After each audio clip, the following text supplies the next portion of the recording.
Hey, it's Mike from The Mike Wagner Show. Thanks for tuning in to The Mike Wagner Show on Anchor FM. If you're interested in sponsoring my show, you can send me an email to themikewagnershow@gmail.com, or you could also donate to the podcast. Just go to the Donate Listen site, and you can also donate whatever you like. Anchor is the easiest way to make a podcast. For those who are interested, Anchor can give you everything you need in one place for free, which you can use right from your phone or computer. We got creation tools, allows you to record and edit podcasts so it sounds great, and they'll distribute the podcast for you so it can be heard everywhere. Spotify, Apple, Google, many more. And you can make money from the podcast with no minimum listenership. So download the Anchor app for free or go to Anchor FM to get started. It's now time for the Mike Wagner Show, powered by Sonic Web Studios. Visit online at sonicwebstudios.com for all your needs. The Mike Wagner Show can be heard on Spreaker, Spotify, iHeartRadio, YouTube, iTunes, Anchor FM, Radio Public, and themikewagnershow.com. Mike brings you great guests and interesting people from all across the globe. So sit back, relax, and enjoy another great episode of the Mike Wagner Show.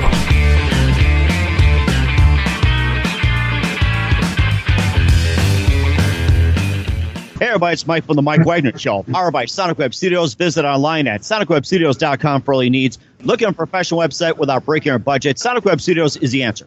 Sonic Web Studios offers fast, affordable custom web designs that blow the competition away. Call today at 1-800-303-3960. That's 1-800-303-3960. Or email to support@sonicwebstudios.com. Mention the Mike Wagner Show. Get 10% off your first order. Sonic Web Studios. Take your image to the next level. Also, the Mike Wagner Show can be heard on the MikeWagnerShow.com. You can check our Facebook page at Facebook.com/The Mike Wagner Show. You can download and listen on Facebook, SoundCloud, Spreaker, Spotify, and iHeartRadio. Also on Anchor FM, Radio Public, iTunes, Google Play, Apple, and more. Take the Mike Wagner Show with you on any mobile device. Subscribe to the Mike Wagner Show on the YouTube channel. Also follow the Mike Wagner Show on Instagram and Twitter today. We're here with a wonderful lady out of the Los Angeles area. She's an Emmy Award-winning actress, filmmaker, and writer of 30-plus years. She began at the age of 9 in a couple of commercials. You'll remember when she mentions it. She's also been in numerous TV series with Venice, Young and the Restless, Susie Effing Homemaker, All My Children, As the World Turns, Saint Elsewhere, and more. And she is back in the game with 2018 with an award-winning documentary. She'll tell you more about it. But right now, live, ladies and gentlemen, from beautiful sunny California, ladies and gentlemen, and rumor is she may have a co-guest. Ladies and gentlemen, Cady McClain. Cady, good morning, good afternoon, good evening. Thanks for joining us today. Oh, it's my pleasure. It's my pleasure. And I'm very happy to introduce the one and only Mr. Peanut, who is here to join with... Peanut. Hi. Oh. And there he goes. Hello, Mr. Peanut. And tell us who you are, Mr. Peanut. And what are you? Can you talk for us? I kind of look like an Ewok, but really I'm just a little dog. And this is my mom. And I take care of her. So, how you doing, man? Let's do this. Hi. Yeah, we'll probably hear from you in just a minute, too. And maybe you can do some dog tricks and maybe bark for us or something. Or be up on the roof and sing as well, too. So, you're an Emmy Award-winning actress, filmmaker, and writer for 30-plus years. You began at the age of 9. You've been in a number of TV series called Venice, Young and the Restless, Susie Homemaker, All My Children, As the World Turns, Saint Elsewhere, and you also have a documentary which you've got out. It's another award-winning special called Seeing is Believing, Women Direct. And before we get to all that, tell us exactly how you got started. I started when I was 9 years old, as you say, in Los Angeles. I had done some theater, and I told my mom I wanted to do commercials. She submitted a really horrible black and white headshot to a bunch of agents in Los Angeles. Like, it was my face reversed. I had all this stage makeup on. I could not look more like a child actress. And a wonderful, horrible agent named Iris Burton. She was the largest or the most famous child agent in Los Angeles, picked me up. She said things like, and it's kind of where Susie Effing Homemaker came from. She was a hardcore New Yorker, old school, and so she would say things like, "Let me see your teeth, honey." "Never wear that T-shirt again. Your ponytails are too high. Pull them down." So she was tough. She was tough, but she handled like a lot of famous kids. Like River Phoenix was one of her clients, and through her, I was able to get things. My very first commercial, as you mentioned, was a Band-Aid commercial. So did the "I am stuck on Band-Aids" commercials. For I remember that. My goodness, it's like, and of course, I looked at When You Were Born. It's like, my goodness, I think I'm from that era. It's like, being stuck on Band-Aids. I'm like, I remember that commercial now. I don't know if I really want to sing. If I tried to sing, I'd probably drive the audience away. So don't ask me to sing anything unless I had too many beers. I have to say that. You can sing with me. I am stuck on Band-Aids because Band-Aids stuck on me. Remember those? Now it's coming back. We'll have to do it after a few later on or something. Definitely. So the Band-Aids was my very, very first commercial. I was washing a horse, and it was really sweet and really fun, and I loved doing it. And so she started sending me out to more things, and one of those was a film called My Favorite Year with Peter O'Toole, and I booked that, so I'm in that film, if you remember that one, where he played the swashbuckling, I'm not an actor, I'm a movie star. But I'm a doctor, I only play one on TV, that type of thing. I'm not a doctor, but I play one on TV, yes. That came later with the soaps. But he was wonderful to work with. And I did a film called Pennies from Heaven with Steve Martin. And I love Steve Martin and Pennies from Heaven. That was fantastic. My goodness. That was so amazing. So I was one of the children tap dancing on the white pianos in those big scenes with Bernadette. And that was really magical. That was when MGM it was the last movie musical MGM ever made. Oh, really? Wow. Yeah. And so my mom and I I was 12 at the time, and we got to walk through the alleyways of MGM when they were covered with all the golden pennies from the big tap dancing scene with the golden pennies, and he sings, every time it rains, pennies from heaven. And I remember that. Yeah, that was a great movie. Yeah. And then I got to do other things like Cheers. I worked with Woody Harrelson and St. Elsewhere. I worked with a woman named Christina Pickles, who was brilliant. I did about 5 episodes of that. And a lot of other TV shows. And when I was 17, I got a play that went to New York. And that was a play that was bound for Broadway with Bonnie Franklin called 40, written by Judith Bjorst. And we did that out at the John Drew Theater in East Hampton, Long Island. And although that didn't go to Broadway, it definitely brought me to New York. And so I lived there for 25 years. And I started doing independent films and Spencer for Hire. Do you remember that TV show, Spencer for Hire? I remember Spencer for Hire. That was one of my favorites. Oh, my goodness. Like, you're bringing back a lot of TV I remember. Makes me want to pull out the YouTube and watch it tonight after I get done with you. So, and of course, my wife, like, yes, join for pizza, everyone. Yeah, I mean, there's some great television that's worth revisiting. They really amazing stuff, and I was just so proud to be able to be a part of that kind of golden age at that time. And then I booked All My Children when I was 19 in the late 80s, and I was on that show for quite some time, and won an Emmy and was nominated for a couple more times, and that was really special. I worked with a fellow named Michael Knight. We played characters called Tad and Dixie, and we were kind of a super couple in the early 90s for some time. And David Canary was another actor that we worked with who was wonderful, and Julia Barr. And it was again, another kind of golden age of daytime television. And then I went on to work on As the World Turns, and I did like about 5 independent films during that time. Oh, wow. Okay. Yeah. One of the films, although it was never been released, and I'm really working on them to finally release it, it was nominated for what they call a Golden Starfish at the Hamptons International Film Festival. And it's one of those stories where you're like, what would my career be like if this film had ever been released? It was a great role in a beautiful independent film. But, so it goes. Mm-hmm. Yeah. Please. And of course, you talked about All My Children as well, too. What's it like working with Susan Lucci? Susan is her own kind of world. It's she really developed a brand. She's one of the first, I think, women as actors who understood that she could turn herself into a business And I think as a young woman watching that, I didn't quite know what I was seeing. But now as I'm older, I look back and I think, wow, that was really smart. She sold much more than just herself as an actor. She sold makeup and skincare and clothing. And she wrote a book about being Erica Kane. And she did TV movies. I remember, yes, Erica Kane, that's right. And she also made a lot of headlines, too, about what? She went on a 13, 14-year run without winning an Emmy and finally got it. It's like that was big news back then. Yes, it was. It was so funny. It was so funny. And, it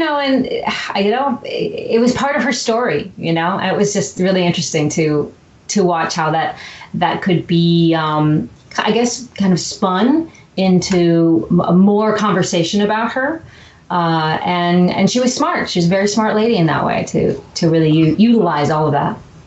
And of course, who are some of your favorite actors and actresses growing up during your day?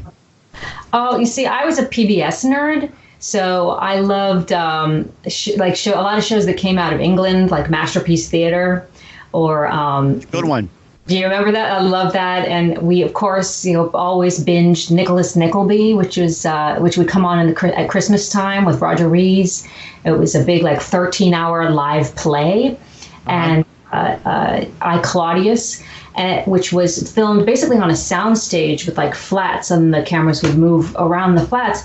And I think those shows really influenced me later on when I became a director, and also working on soaps, because soaps has this proscenium, this fourth wall, much like a theater. You're looking at this sort of a theatrical type of space where the cameras can just move up and down this one aisle. And so it really relies a lot on the writing and on the acting, because it's not like film where you can do these grand shots. It's much simpler.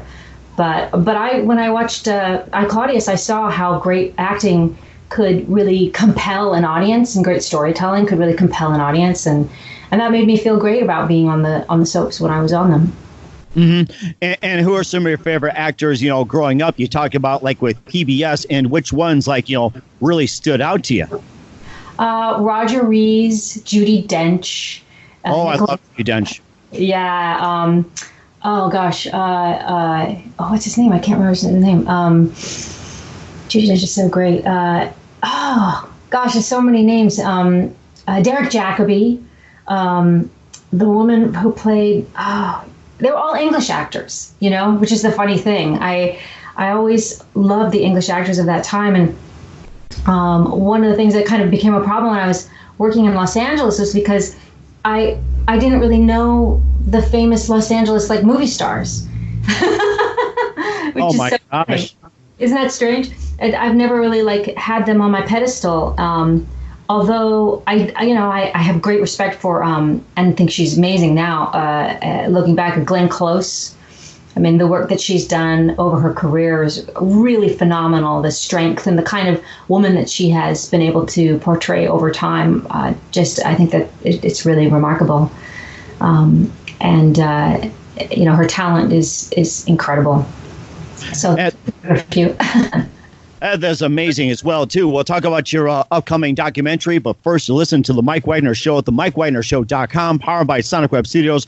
Visit online at sonicwebstudios.com for all your needs. Look at a professional website without breaking your budget. Sonic Web Studios is the answer. Sonic Web Studios offers fast, affordable custom web designs at below the competition way. Call today at 1-800-303-3960. That's 1-800-303-3960. Or email to support@sonicwebstudios.com. Mention The Mike Wagner Show. Get 10% off your first order. Sonic Web Studios. Take your image to the next level. Also, The Mike Wagner Show can be heard on themikewagnershow.com. You can check our Facebook page at facebook.com/The Mike Wagner Show. You can download and listen on Facebook, SoundCloud, Spreaker, Spotify, and iHeartRadio.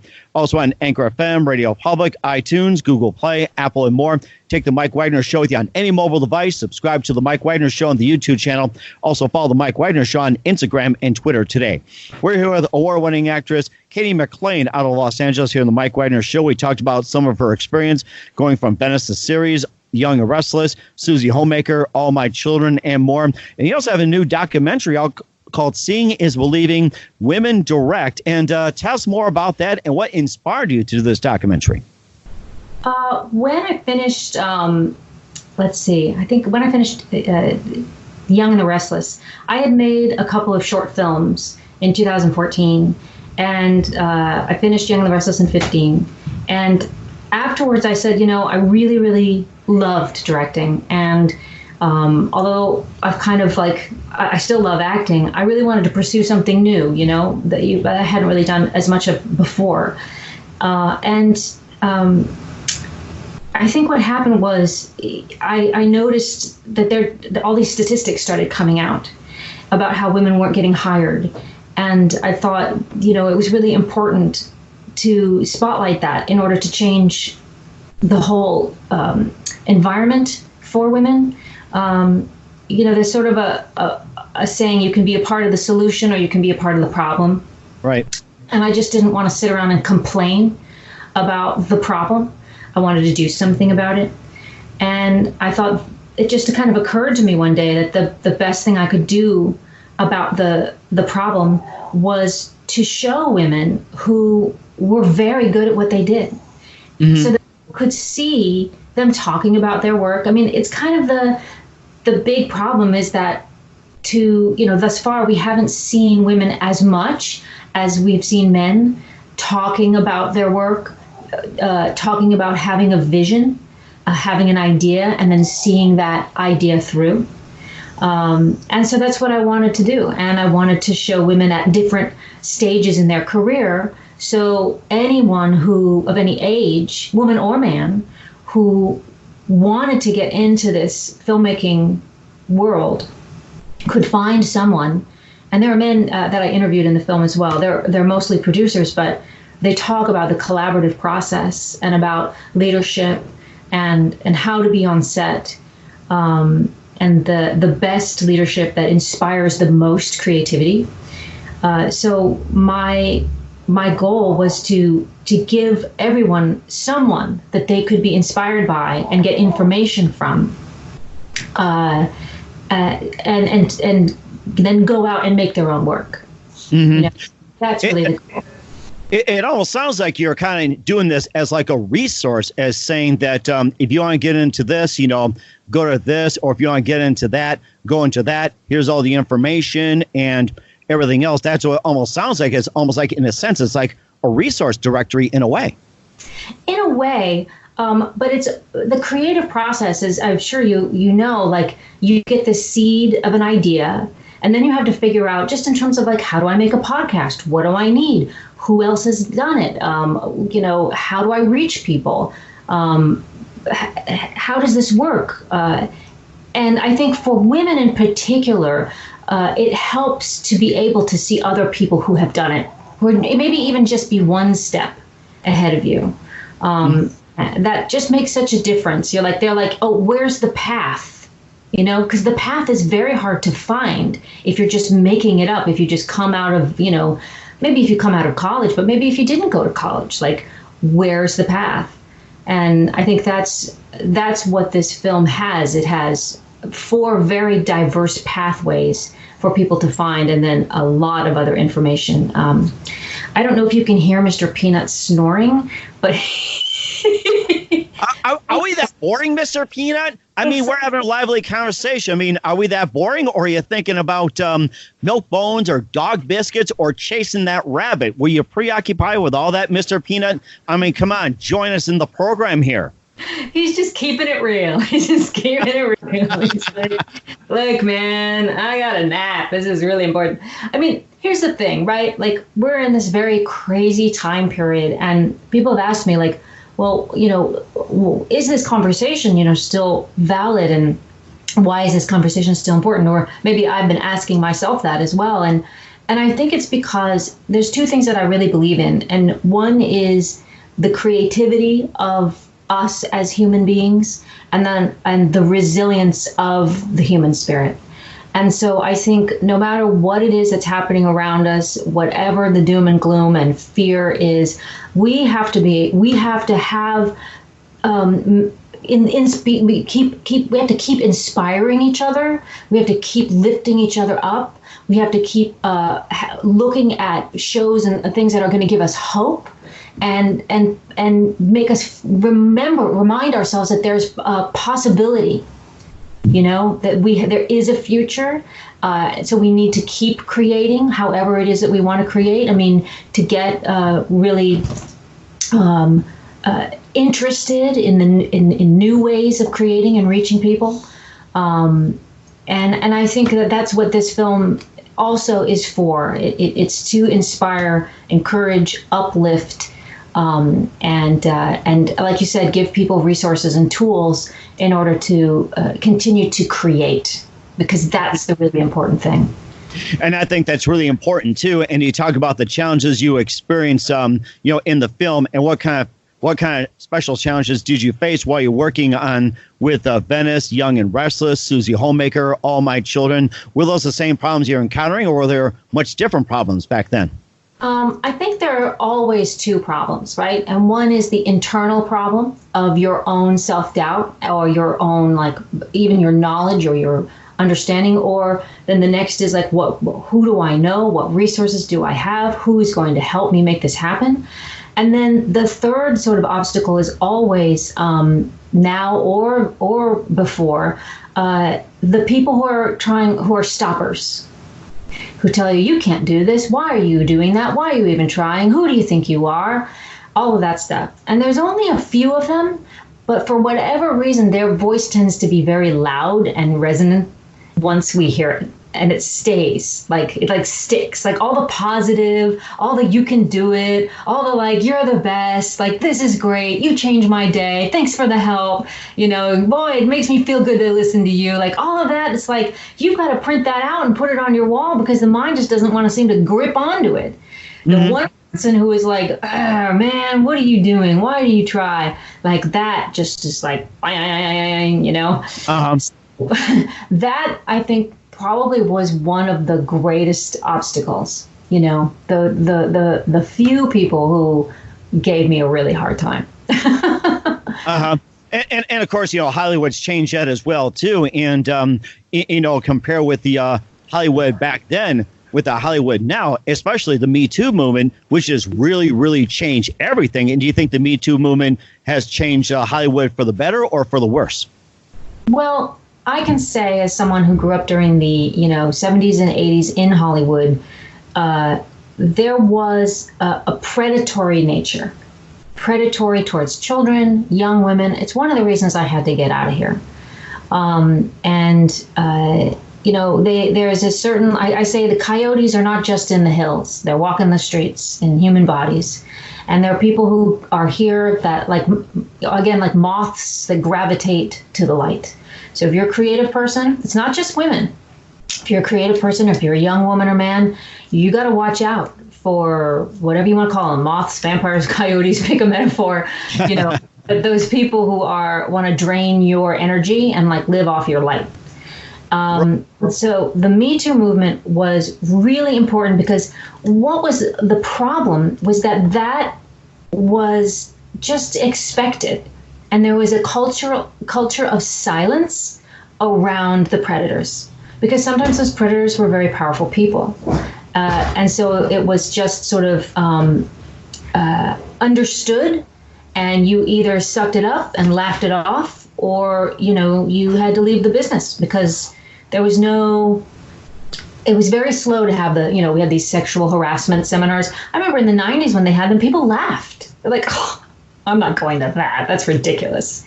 How silly. How silly. Do they even know how we talk around here? Because it was, you just had to adapt. You had to handle it. And so when Me Too started, at least for me, it was a huge relief. It was also incredibly upsetting, because so many things had happened to me. So many. And then it's been sort of miraculous and wonderful to be able to see the people who were really taking advantage, like Harvey Weinstein, get their comeuppance. It was a huge relief to have Hollywood finally say, you know what, this behavior is unacceptable. This behavior is beneath us. What Hollywood is supposed to stand for is, incredible creativity and great storytelling and, powerful stories that help change the world, and to have that also be a part of our culture, and have it be insidious in the news as well as everything else, it was just really it just made the job so much harder. And so I think it's a great relief, and I think a lot of people are just really happy, men and women, to just have that bit of the environment kind of handled, and like acknowledge that does not help us do our job. Mm-hmm. And of course, speaking of doing jobs as well, too, with you being a director, who are some of your favorite directors working with, and who are some of your favorite directors growing up? Oh my gosh, boy, that's a big question. I've never been very good at favorites. I can say, or should we say, what directors are influenced you? Sally Potter is an English director who did a film called Orlando. And I will never forget seeing that film, because it was a movie about a woman, about a soul who traveled through time, who sometimes was female and sometimes was male. And I remember watching that movie. That was fantastic. And I'm trying to remember the name of the actress, and she was on one of the Lord of the Rings. I can't remember the name right now. She was fantastic.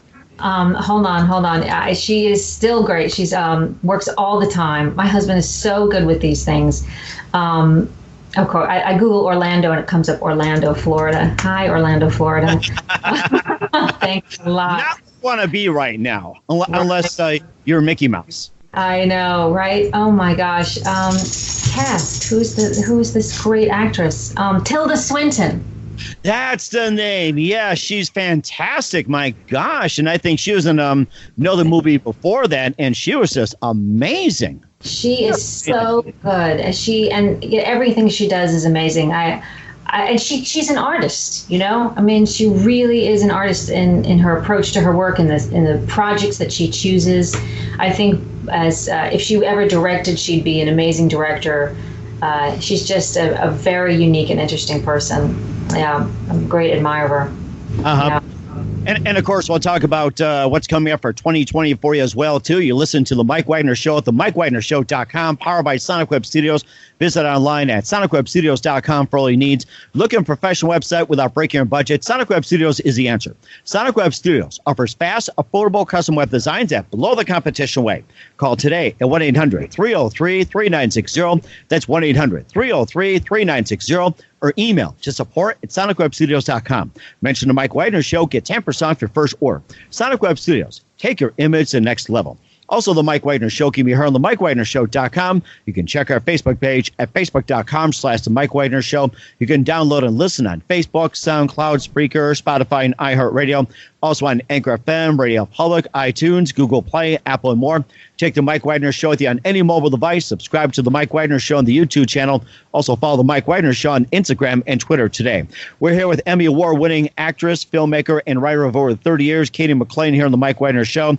We talked about some of her work beginning at the age of 9. Also, she was in Venice, the series, Young and Restless, Susie Homemaker, All My Children, As the World Turns, and more. We also talked about some of her upcoming documentaries, Seeing is Believing, Women Direct, and we also got into some things about with some of the issues going on in Hollywood, and also when it comes to directing projects, what do you have coming up for 2020? Well, I'm actually working on a couple of things. I'm attached to a couple of films.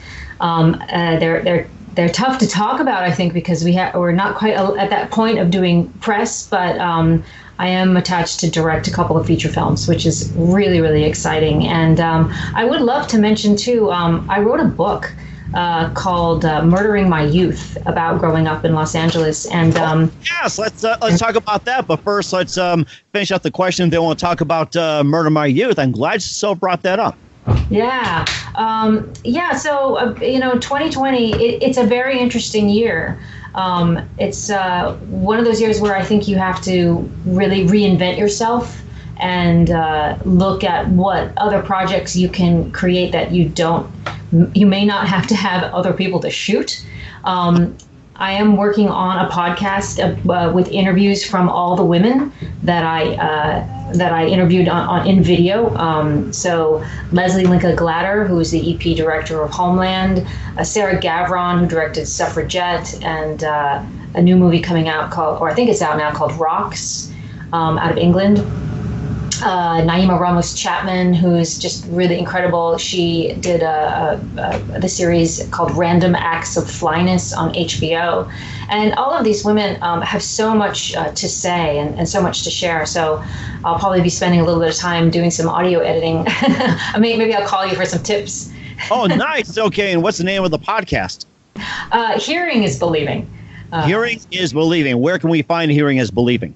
Well, I'm still working on it, so I'll have to let you know. Just maybe check out the Seeing is Believing Women Direct website, and then you'll get the news there. Or on Twitter. I'm Cady McClain on Twitter. Yeah. Seeing is Believing and Hearing is Believing. And if you're hungry, Tasting is Believing, the brand new cooking show.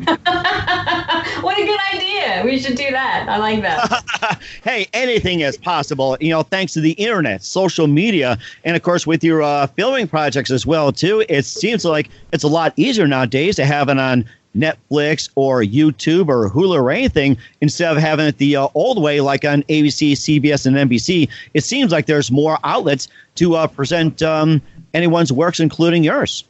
Absolutely. I mean, I've always been a huge fan of the internet and what's possible, and just being able to reach people, I think, is the big opportunity. If you can build your audience, as you know, and like find people and connect with them and help them have a better day, I think that's a beautiful thing. Mm-hmm. It does sound like a beautiful thing, and I'd like to have you back on. We'll talk more about your latest projects, your podcast, and a little bit about your book, Murder My Youth, and tell us more about that and where can we find it? That's on Amazon, actually, and it's one of their bestsellers, which is really exciting, and it's done really well. And it's just a story about growing up in show business in Los Angeles in that strange little time, and being a child actress. It was a very unique experience, I can tell you for sure. Mm-hmm. And of course, going back early as well, too, you were on Cheers and you were with Woody Harrelson. What's it like working with Woody Harrelson? And also Shelley Long was in there. And I'm trying to remember. And I think there was Kelsey Grammer was in that one. It's been a while since I watched it. Oh, and George Wendt, too. One of my favorites from Chicago. Oh, yeah. And Ted Danson. Danson, who could forget? Yes. That's my coffee. I know, right? So good. It was magical. I was 16 years old, and it was shooting at Paramount Studios. I saw Leonard Nimoy in The Commissary, which was so cool because I was a huge Star Trek fan, so I freaked out. Is he logical? He seemed very logical. He was directing at the time. I was like, wow. I didn't give him the hand sign though. I was like, dude, I don't want to do the hand sign. But no, he was very serious guy.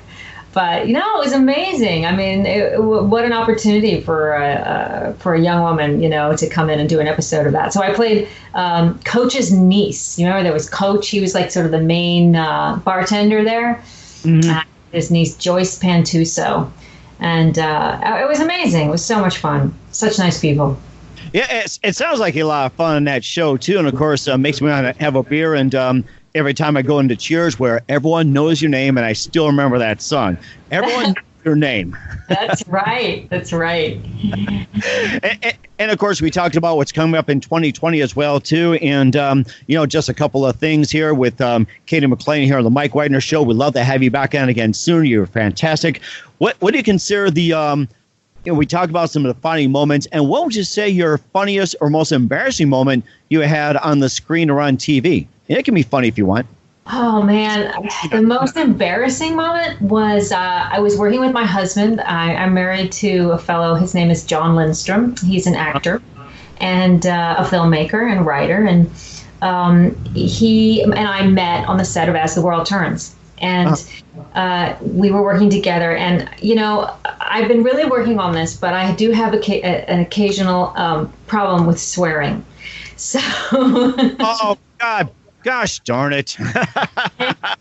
And so something happened, and I was like, oh, swear word. And he said, Cady, there's a church group here visiting, and they're on set across the hallway there, like, so behind the camera. So here's the set, here are the cameras, here are the kids. And I was oh my God. I was horrified. I'm like, holy crap, we got somebody here today. Exactly. I was like, I'm so sorry. Yeah, it was, they were all shocked. It was quite something.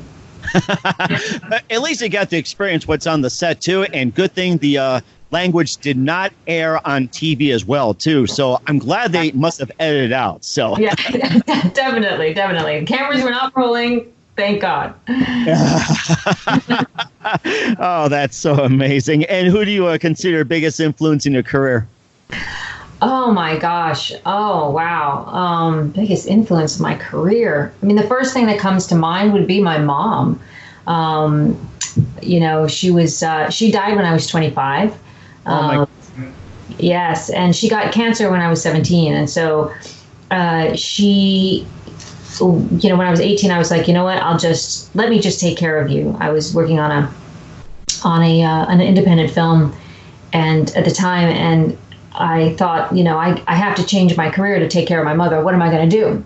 Right. I can't just, pursue acting and do theater and independent film and, TV or whatever. I can't think about myself. I have to take care of her. So that's when I thought about soaps.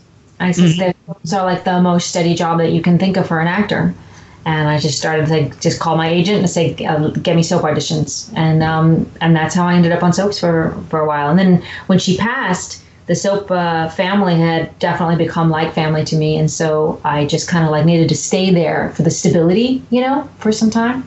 And then it's kind of been this sort of on again, off again stability throughout my life. And I'm very, very grateful for it. And so even though it was like a horrible moment and a horrible thing that happened and sort of took me off the path that I sort of thought I would go on, she also made me promise not to pursue directing.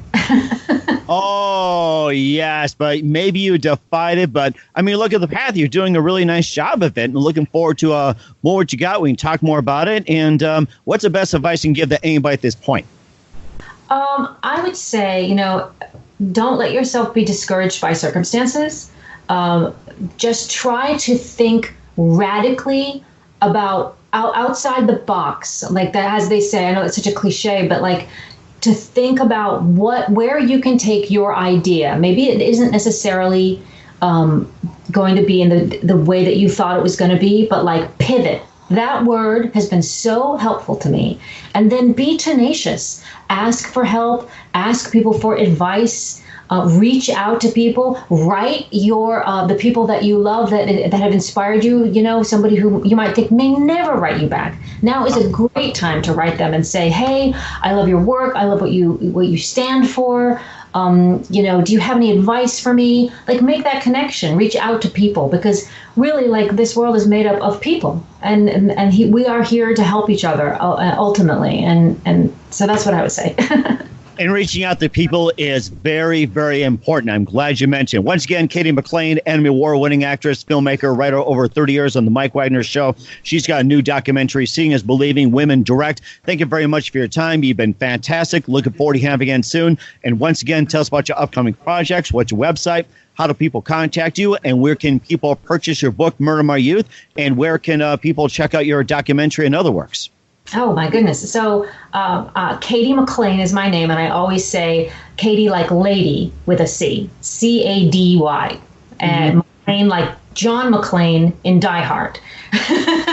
That helps people remember it. So CadyMcClain.com or SeeingIsBelieving.com or at Cady McClain on Instagram, Twitter, Facebook. You'll be able to find me and all the updates about my projects. Seeing is Believing, WomenDirect.com is right now streaming on Seed and Spark, which is a small but mighty website that has fantastic films by women and diverse people. It's really a terrific, terrific site. And also with Collective Eye, if you're an educator and you're looking for this to bring this film to your school, library, organization, or institution, you can go to collectiveeye.org. Just please come and find me on Twitter and Instagram. I would love to say hello. I love talking to people. Sounds great, Cady. Thank you very much. You've been fantastic. Looking forward to having you again soon. Do us a favor, keep this up to date. We love to have you back sometime in 2020 and beyond that. You've been great. Thank you so much, Mike. This has been a pleasure. Thanks for listening to The Mike Wagner Show, powered by Sonic Web Studios. Visit online at sonicwebstudios.com for all your needs. The Mike Wagner Show can be heard on Spreaker, Spotify, iHeartRadio, iTunes, YouTube, Anchor FM, Radio Public, and themikewagnershow.com. Please support our program with your donations at themikewagnershow.com. Join us again next time for another great episode of The Mike Wagner Show.